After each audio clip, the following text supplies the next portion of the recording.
college thesis had studied his works. He never expected to find a piece in an abandoned villa. Jason could not believe it. If he could gather the other parts, its value would surpass all his collections. Full of hope, he returned to the villa.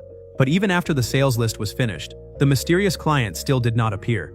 Jason pressed for answers on the phone, but he heard the echo of a mover dropping a ladder. Jason instantly realized the client was inside the villa. He followed the sound to a wall.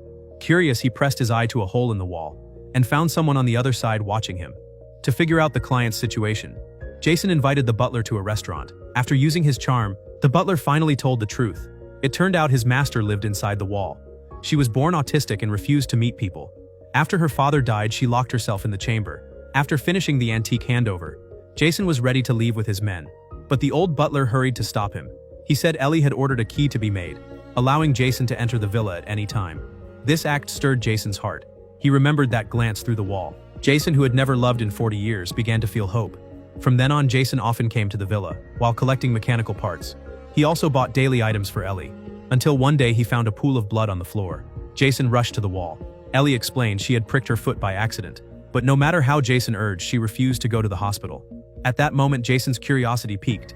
He made the sound of closing the door on purpose, then hid behind a statue. This time, he finally saw Ellie's figure. She was sitting on a chair, sucking her injured toe. Jason was entranced when his phone fell to the ground. The girl panicked and ran back into the chamber. Jason also fled the villa in a panic. But before he reached the gate, Ellie called him. She said a thief had broken in and begged Jason to protect her. Hearing Ellie's sobs through the wall to calm her, Jason admitted it had been him. You were spying on me?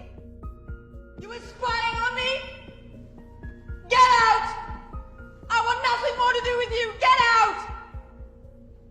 He was heartbroken and ready to leave, but the girl's voice came again. Please, Virgil, don't go.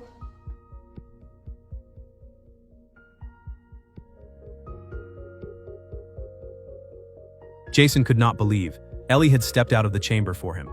From then, their feelings grew quickly. Jason tried every way to please Ellie daily, but just when he prepared a ring to propose, Ellie suddenly vanished. Jason searched the villa, even combed the nearby park, but still found nothing.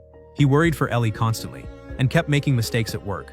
But he no longer cared about the sellers, until one careless remark from a worker. Jason realized there might be another chamber in the villa. Sure enough, he found Ellie in the attic. She said she had lost too much, and did not want to lose what she loved most, so she chose to hide. After this experience, Jason was more certain he had found true love. One night he had just parked near the villa. A gang suddenly rushed up to rob him. Barely alive, Jason used his last strength to call Ellie. Ellie, who had not stepped out of the villa in over 10 years, rushed out without hesitation to save Jason. Jason could finally reveal his secret. He showed Ellie the room full of paintings. Ellie was stunned, unable to breathe, to spend the rest of his life with her. Jason decided to leave the auction world and take her to live in a quiet country. After his final auction ended, his longtime partner gave him a painting as a gift. Jason ran home, filled with excitement. But when he carried the painting into the vault, what he saw nearly made him collapse.